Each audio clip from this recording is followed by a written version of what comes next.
I have an earlier tapping video on my channel that still gets viewed pretty regularly called Feeling Ugly and Unattractive. It's about, processing some of the feelings around that. And a comment I've gotten pretty regularly, which I totally get, is I don't feel ugly. I am ugly. Right? And you know that people of all walks of life can feel, "Oh, today I don't feel so attractive." And there's a different reality for people. And I want to validate that and also do a little bit of a different approach on this particular tapping to help just verbalize, to help process through the emotional pain of what you might be going through. If you strongly believe, and it's not my place to say whether you are or not, right? I am ugly, and that's a reality that I deal with, and I deal with the pain of that. So this video is not a self-help, just change your attitude. It is not telling you that that's not real or it's in your head. And it is not some, ridiculous process like, manifest a different body or a different face. You're probably past that kind of nonsense at this point. And this is just to help work through, process some of the pain that you might be dealing with. So, side of the hand, repeating after me, even though I'm ugly. And it's brutal. And I don't care what anyone says. I'm treated differently because of it, and it causes me a lot of pain. I'm open to having some compassion for myself. Even though I'm ugly, I don't believe that that's a belief. And I'm pretty sure I have enough evidence from the way people react to me, the way I'm treated, that I'm not good looking. I'm the opposite. And I'm honoring and validating my own experience with this. So even though I am ugly and unattractive, and it's a reality I have to deal with, and I am sick and tired of some of the messaging that says it doesn't matter, when it so obviously matters, because it is so obvious in our culture, the way good-looking people are put in certain positions or given certain roles or appear more in advertisements and everything else. How can we pretend then that it doesn't matter to be unattractive? And so this is brutal, and I have to deal with it. And I have compassion for myself. And I'm open to the possibility that there are ways within me to help process the pain of this and to help it be less of a focus, even if it is true.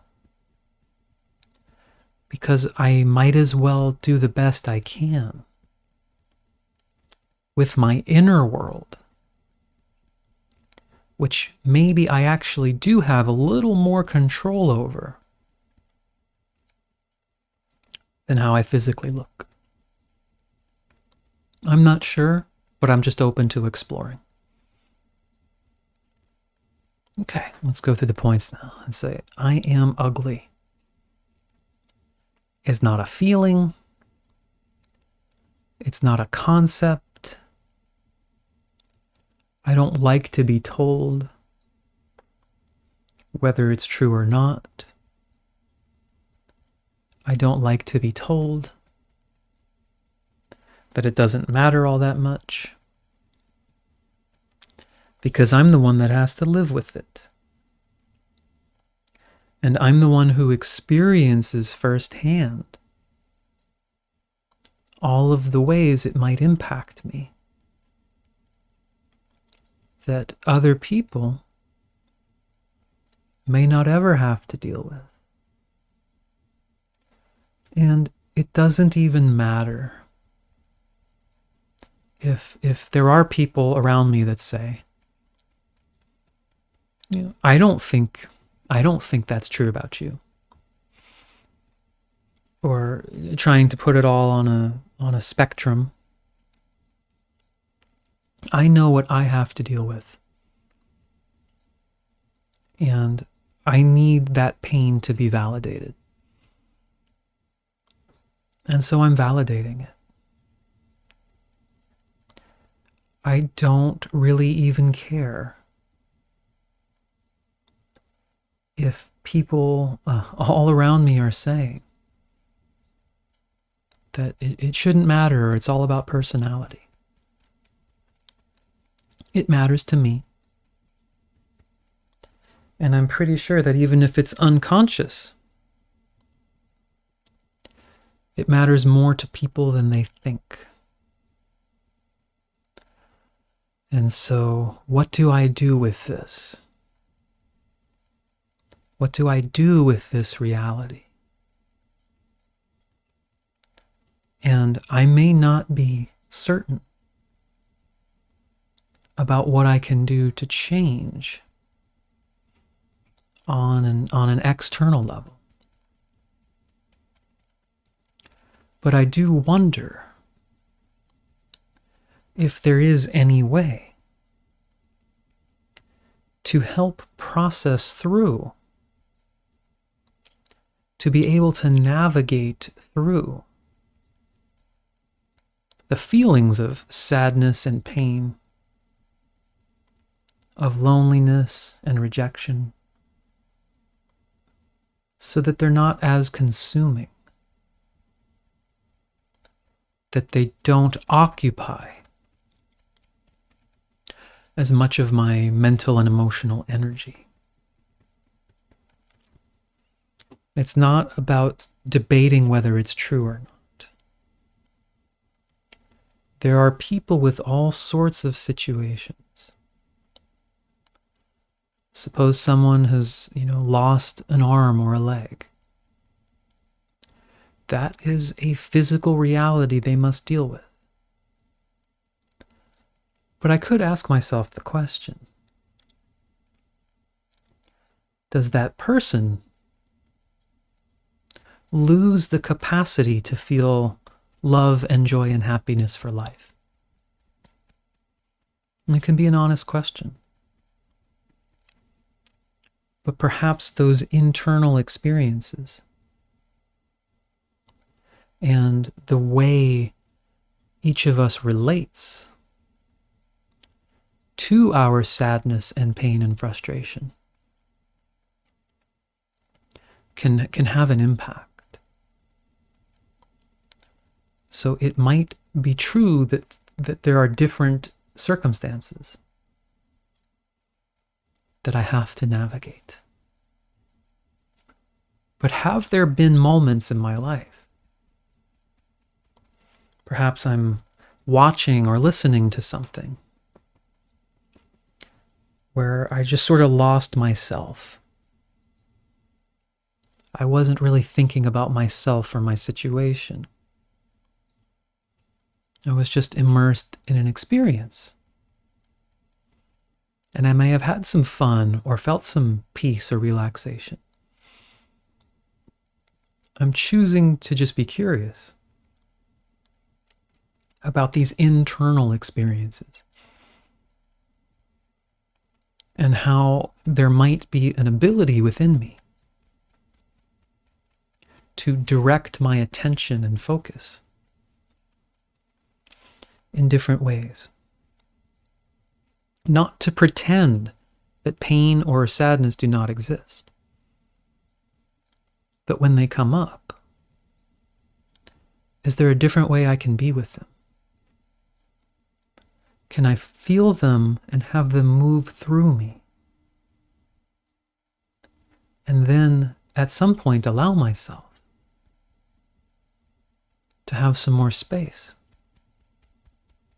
to think about or focus on, something that is within my control,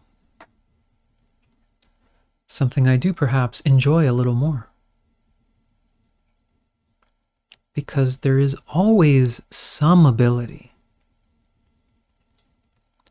to work with my own focus, which again is not pretending things are real or not, but where does my attention go? There are things I can think about. There are things I can explore or be interested in that do not care about appearances. If I'm simply, doing a task that I find interesting, the musical instrument itself, the book itself, the thing I'm studying itself is not judging me. Other human beings do that. But there are a lot of other things I can think about. And I'm open to the possibility that there can be places I direct my attention that might be fueling my pain and sadness a little more than are really helpful to me. Because again, if someone has lost a leg, but if they're constantly thinking about it and talking about it and reading other people how painful it is, they're not wrong for doing that. It's true that it sucks and it's difficult compared to, before. But there's still some capacity to notice where I put my attention and how it makes me feel. How do I best work with what I've got? And I can work with my own inner world and emotions. Even if other people or external circumstances do not change. What if I can have different reactions to it? What if there's even a potential that anyone, no matter what their physical condition, their looks, their money, not pretending we're all the same in that way, but maybe we still have access to some kind of inner experience of stillness or peace. Just open to exploring if that might be true. And if that might be useful for me. Just opening up to finding the best way to deal with what I've got. And even opening my mind to saying you never really know for sure what might happen. Just being open and compassionate with myself. All right, let's take a breath. Okay. Yeah, I'm curious if that's helpful for you, for those of you who have commented in that way and feel that this is true about your experience. If there's a different direction you might find useful. If you're like, no, this is nonsense, you don't get it, you don't know what it's like, I'm open to hearing that too. You're welcome to, get it out of your system and let me know how this is going for you. So in any case, I hope this is useful in some way for you, and I hope to connect with you in one way or another soon. All right, take care.